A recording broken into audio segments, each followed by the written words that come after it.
게이짱과 준준의 공포라디오 검은 방.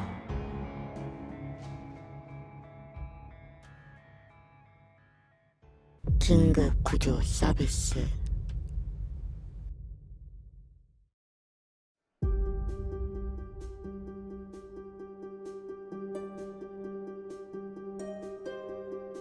직장 동료 Y에게 들은 이야기다. 몇 년 전 큰 태풍이 왔던 그날 밤, Y는 출장에서 돌아오던 길 침수된 도로를 필사적으로 달리고 있었다. 시간은 자정 무렵. 저녁이 지날 무렵부터 호우경보가 내린 상태였기에 그 무렵에는 다른 차도 거의 없었다. 그저 수십 미터 간격으로 놓인 가로등 불빛만 따라갈 뿐 시야는 최악이었다. 도로는 점점 불어나는 물에 잠겨가고 있었다. 그럼에도 Y는 어떻게든 쏟아지는 빗 속에서 와이퍼를 최대한 빠르게 켠 채 필사적으로 달려갔다. 하지만 마침내 더는 나아갈 수 없는 상황이 와버렸다. 창을 열고 차 아래쪽을 살피니 타이어가 거의 물에 잠긴 채 문틈새로 서서히 물이 새어들어오고 있었다.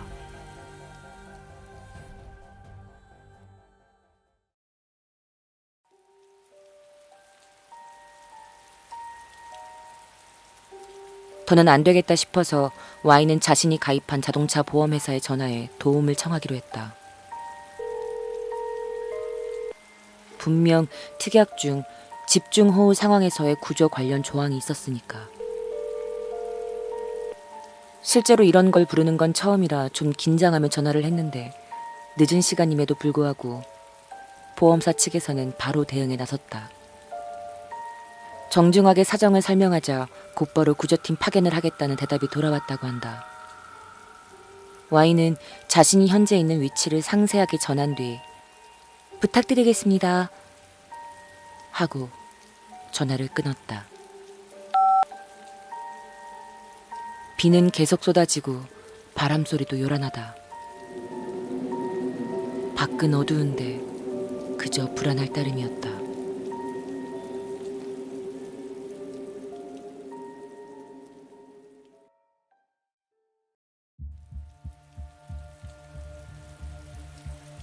빨리 안 오려나 하면서 멍하니 시간을 보내고 있는데 사이드미러에 희미하게 불빛이 다가오는 게 보였다고 한다. 겨우 구조가 왔구나 싶어 Y는 안심했다. 소형 트럭 같은 차가 Y의 차 뒤에 딱 멈추더니 우비를 입은 스태프가 나타났다. 창문을 콩콩 두드리기에 살짝 열자 괜찮습니까? 하는 질문이 날아왔다. 생각보다 더 젊은 아직 청년 같은 남자였지만 Y에게는 구세주처럼 보였다. 빨리 오셨네요. 나오실 수 있겠어요? 수압 때문에 문이 안 열릴 것 같아요. 그럼 창문으로 나오시죠. 제가 끌어드릴게요. 솜씨 좋은 스태프 덕분에 Y는 무사히 차에서 나왔다. 스태프는 자신이 입은 것과 같은 우비를 Y에게 건넸고 뒤편 트럭까지 안내했다.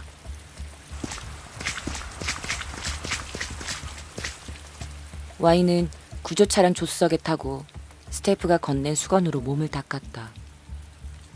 스태프는 Y의 차 엔진과 침수 상황을 조사해야 한다며 잠시 기다려달라고 말했다. 아, 이건 서비스입니다. 몸이 좀 따뜻해지실 거예요.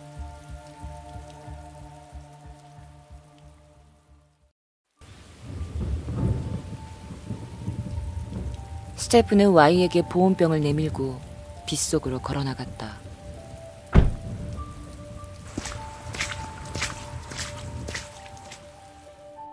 서비스가 좋네 하고 감탄하며 Y는 보온병 안에 든 것을 컵에 따랐다.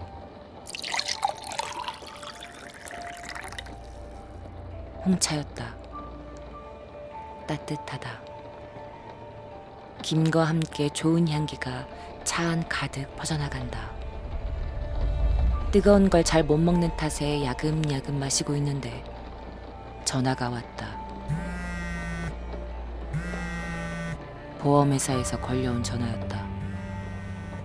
구조가 잘 도착했나 확인하려고 전화했나 싶어 Y는 전화를 받았다. 아, Y씨 되시나요? A보험입니다. 지금 상황이 어떠신가요? 아, 네. 감사하게도. 아, 실은 정말 죄송하게도 지금 비길이 호우경보 때문에 출입 통제 중입니다. Y씨가 계신 곳까지는 크게 우회해서 가야 돼서 아마 스태프가 도착하기까지 앞으로 최소 40분 내지 50분은 걸릴 것 같아요. 네? 여보세요? 여보세요, Y씨. 괜찮으신가요?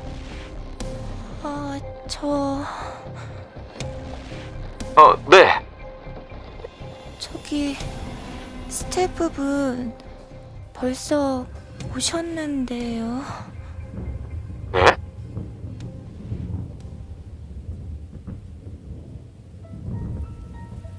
십 분 전쯤에요. 남자분, 젊은 분이요. 벌써 덕분에 차에서 나왔어요. 정말이신가요? 네, 지금 홍차도 주셔서. 홍차요? 대화가 영 이어지질 않는다. 보험사 직원은 잇따라 질문을 해온다. 그 구조 차량은 몇 시쯤 왔는지, 어떤 차량인지, 어떤 인상착의에 몇 명이 와서 어떻게 대응했는지. 하나하나 대답하는 사이 휴대폰을 쥔 Y의 손에는 식은땀이 배어갔다. 불안 때문에 자신이 점점 빠르게 말하고 있는 게 느껴졌다. 보험사 직원은 한호흡 쉬고 이렇게 물었다. 그 사람 정말 저희 직원입니까? 보험사 직원의 말에 따르면 Y에게 온 남자는 복장이나 차량 모두 자기네 회사 사람들과는 전혀 다르다는 것이었다. 통상 호우로 인한 구조를 나갈 때에는 최소 2명 이상의 인원이 편성되는 데다가 홍차 같은 걸 서비스로 준비하지도 않는다고.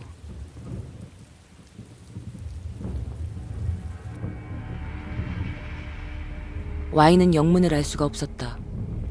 보험사 직원 역시 당황한 기색이 역력했다.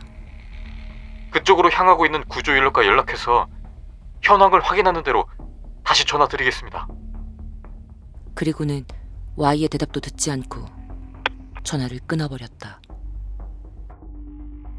Y는 잠시 멍하니 있었지만 스스로가 처한 상황을 천천히 돌아보니 등골이 오싹해지더란다. 앞에 보이는 Y의 차량 옆에서 뭔가 작업을 하고 있는 듯한 저 우비를 입은 남자. 저 남자는 대체 누구란 말인가? 보험회사 직원이 아니라면 지금 내가 타고 있는 이 소형 트럭은 대체 무엇일까? 이 홍차는 왜 준 걸까? 여기서 도망을 쳐야 할지 아니면 가만히 기다려야 할지 Y는 혼란스러운 와중 열심히 생각했다. 창밖을 보니 비는 아까 전보다 약해져 있었다. 만약 도망친다면 지금이 기회일지도 모른다. 하지만 어디로? 게다가 도망치기에는 물이 불어나 최악인 상황이었다. 문득 앞을 보니 남자의 모습이 보이질 않았다. 당황한 Y는 앞유리에 서린 김을 닫고 다시 살폈지만 역시나 아까 전까지 보이던 우비 입은 남자의 모습은 보이지 않았다.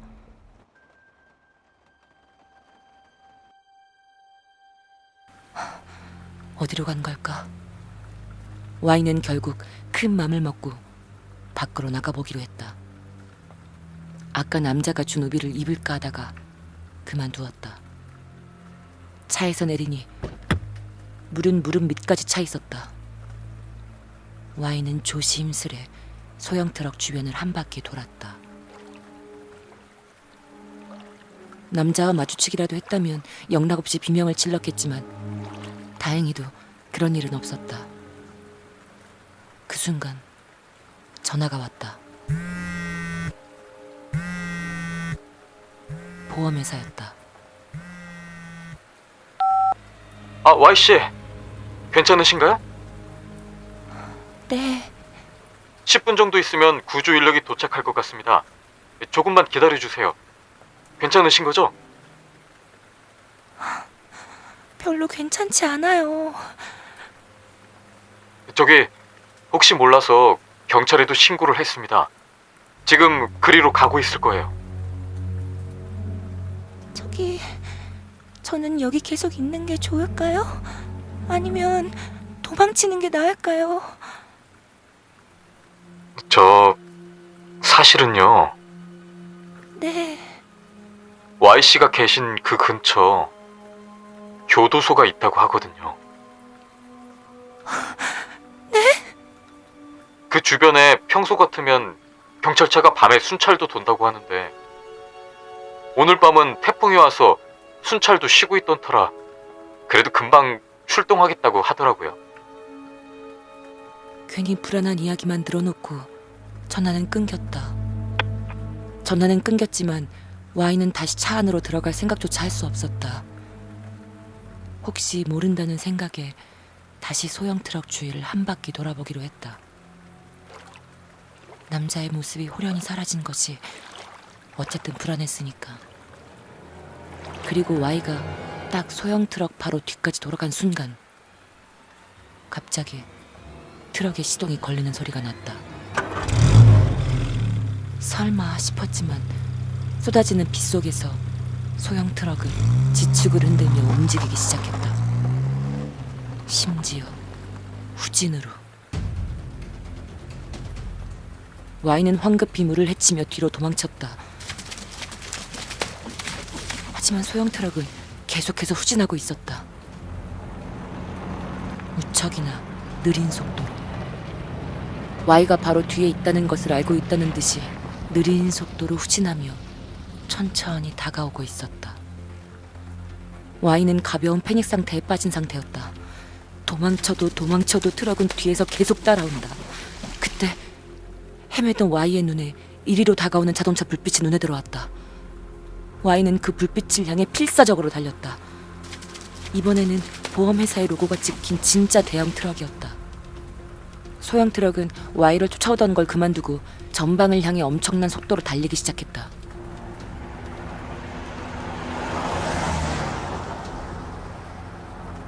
Y는 지친 나머지 빗속에 주저앉았고 보험회사 구조 인력에게 부축을 받았다. 보험회사 직원 2명도 Y를 덮치려 하던 소형 트럭을 분명히 봤다고 했다. Y의 차에는 아무 일 없었다고 한다. 유리창이 깨지거나 문이 뜯기거나 시트를 칼로 난자하거나 타이어가 모두 펑크나 있거나 앞유리에 손자국이 잔뜩 나 있거나 하는 건 하나도 없었다.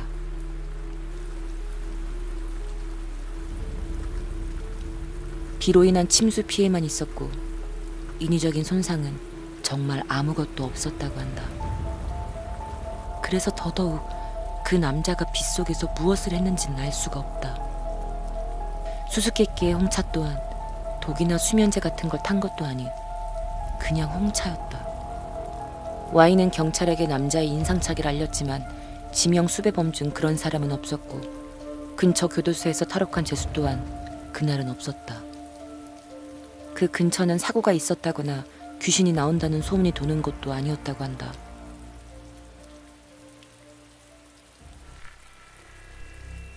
그래서 정말 그 청년이 누구였고 무엇이 목적이었는진 아무도 모른다. 왜 갑자기 Y를 죽이기라도 하려는 듯 후진을 했는지도 수수께끼인 채다. 단지 묘하게 기분 나쁜 사건이었던 것 때문인지 그 후 보험회사 쪽에서 Y에게 먼저 계약 해지를 제안해왔다고 한다.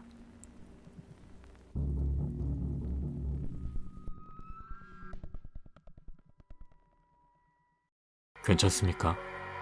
괜찮습니까? 괜찮습니까?